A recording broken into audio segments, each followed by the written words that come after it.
I'm Sherry Zink. I'm Chief Data and Engagement Officer for Blue Cross Blue Shield of Tennessee.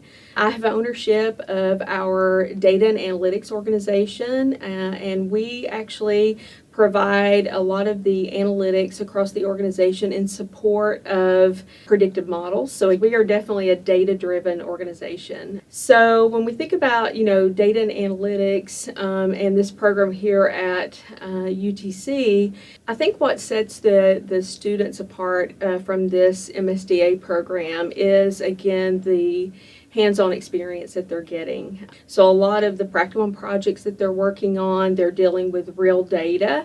And I think that gives you a much better understanding of, again, how to apply the principles that you're learning to the business practices, and that's really where you add value to the organization. Yeah, I think the job market for folks in the data and analytics field is definitely expanding. We've seen a huge boom over the last probably year and a half for data science. We've seen salaries increase in that particular area.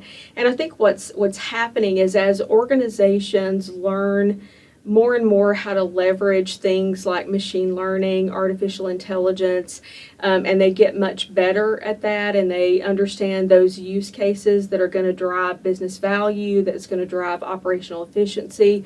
I think the demand for those types of students or that type of talent is just going to continue to grow in the marketplace.